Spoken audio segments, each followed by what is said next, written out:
Hello, हाय दोस्तों। दोस्तों, मैं हूं आपका दोस्त पीर मोहम्मद कमेडियन।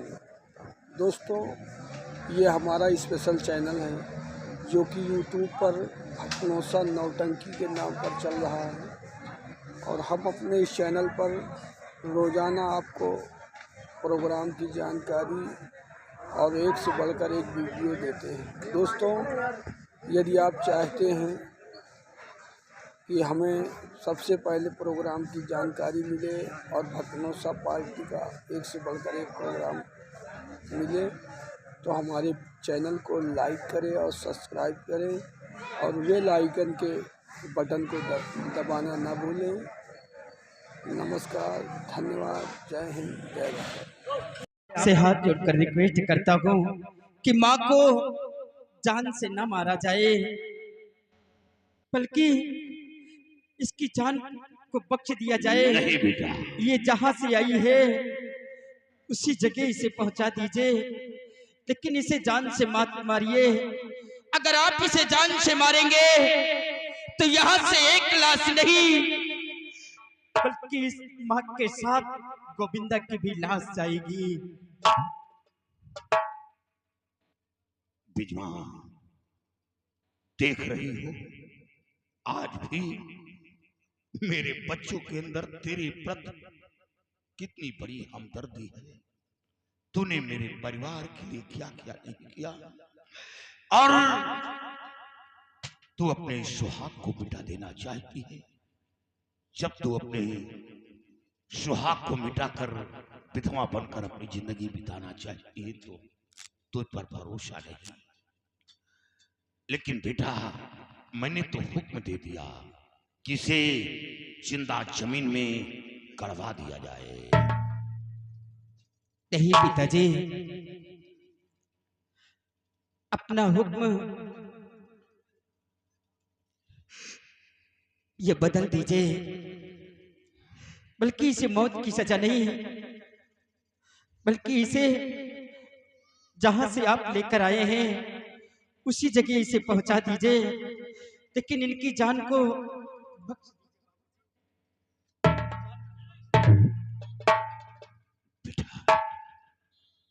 बिजमा, आज मेरी समझ में आया कि गंदे नाले के कीड़े को कितना सफाई में लाया जाए, लेकिन उसका ठिकाना गंदी नाली में होता है। तुम एक जंगल की रहने वाली थी, हवेली में रहने योग्य नहीं हो। रणवीर प्रताप सिंह, सबसे पहले इसके सर से ये शाही ताज उतार लो, और उतारने के बाद इसे धक्के मारकर उड़ीसा राज से बाहर कर दो। अगर ये उड़ीसा राज की तरफ अपने कदम को बढ़ाती है तो इसे तौर से उड़वा दो। ये मेरा हुक्म है। महाराज जी, मुझे धक्का मारने की जरूरत नहीं है, मैं खुद ही चली जाऊंगी। आज मैं जिसे मारना चाहा वही मेरी जान बचाया, और जिसको अपने कोख से पैदा किया वो मेरी जान लेना चाहता है। अगर मैं ऐसा नहीं करती तो आज मुझे ये सजा नहीं मिलती। मेरा ही खून आज मुझे धक्के मारकर निकालना। ठीक है, मैं जा रही हूँ महाराज। आज मेरे हाथ क्या आई, वही कुल्हाड़ी और वही लकड़ी। मौज में आकर मौत को भूल गई थी। हर गौना में आई बिकाई खो, लकड़ी लई लगोइया।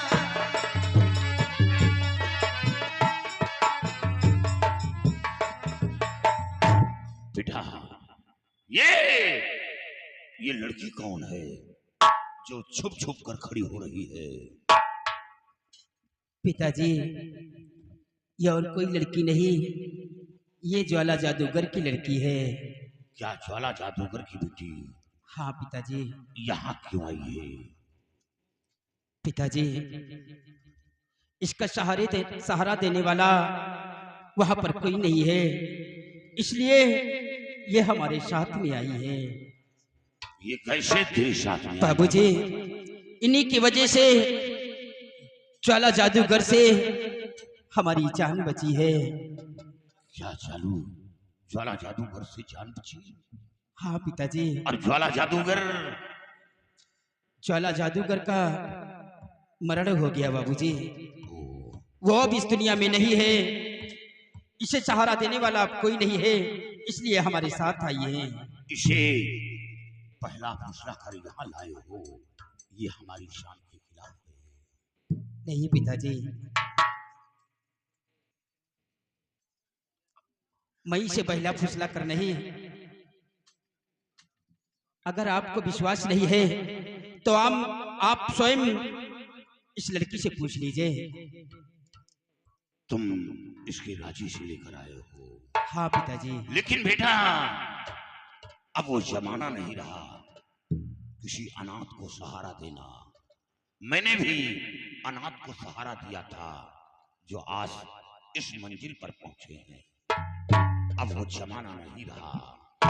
नहीं पिताजी, हर नारी एक जैसी नहीं होती है, सबके आचार विचार अलग होते हैं। हाँ बेटे, ये बात सत्य है, हर नारी एक समान नहीं होती। प्रिय, यहाँ आओ। प्रिय, ये लड़की अनाथ है, ये ज्वाला जादूगर की बेटी है। अगर आपका इशारा पाऊं तो इस लड़की का गोविंदा के साथ मैरिज कर दूं। नहीं प्राणनाथ, आप ये क्या करिए?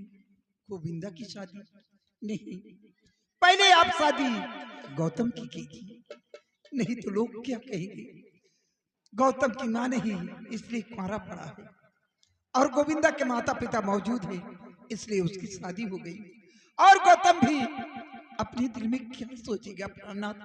पहले आप गौतम की शादी कीजिए, फिर गोविंदा की शादी के बारे में सोचा जाएगा। बाप रे बाप, प्रिय, तुम्हारे अंदर गौतम के प्रति कितनी बड़ी मोहब्बत है।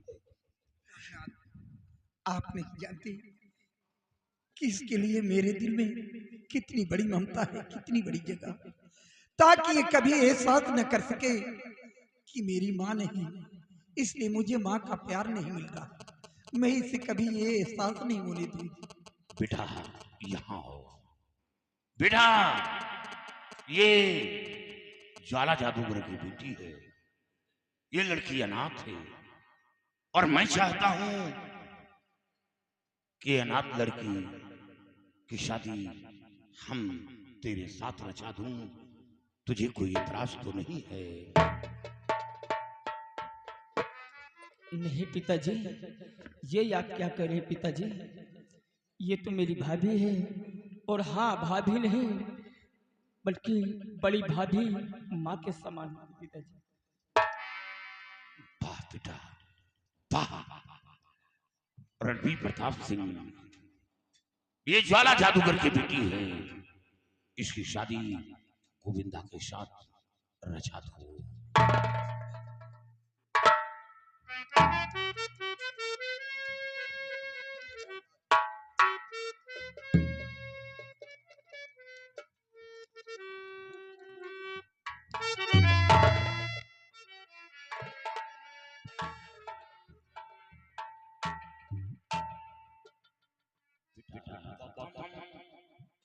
और गोविंदा, सामने आओ।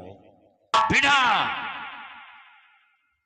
मैंने तुम्हारी मां को वचन दिया था, जब जंगल से हवेली लाया था तो वचन दिया था, ये तुम्हारी गोद से जो संतान उत्पन्न होगा मैं अपने हाथ से राज तिलक करूंगा। और आज वो दिन आ गया है।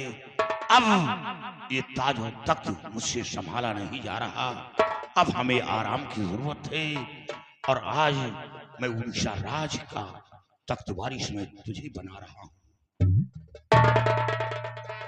और गोविंदा, ताज और तख्त का हकदार उड़ीसा राज का उत्तराधिकारी बेटा गौतम है। तुम रहोगे, लेकिन बगैर ताज और तख्त के रहोगे। ये मेरा हुक्म है। पिताजी, मुझे ताज और तख्त की जरूरत नहीं है। मुझे धन दौलत की कोई लालसा नहीं है। मुझे तो सिर्फ आप लोगों का प्यार चाहिए बाबूजी, आप लोगों का प्यार चाहिए। ये सब हमारे छोटे भाई को मुबारक हो बाबूजी। पिताजी, आपने अपना फर्ज पूरा कर दिया और मैं भी अपना फर्ज पूरा करना चाहता हूँ। तो क्या? बड़े भैया, ये ताज हमारे सर पे शोभा नहीं देता भैया, क्योंकि जिसका बड़ा भाई मौजूद है। नहीं भैया, ये आप क्या कर रहे हो? ये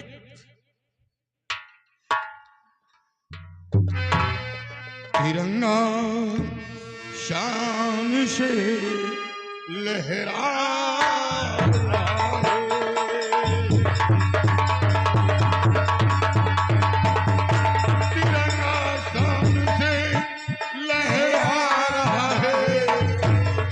से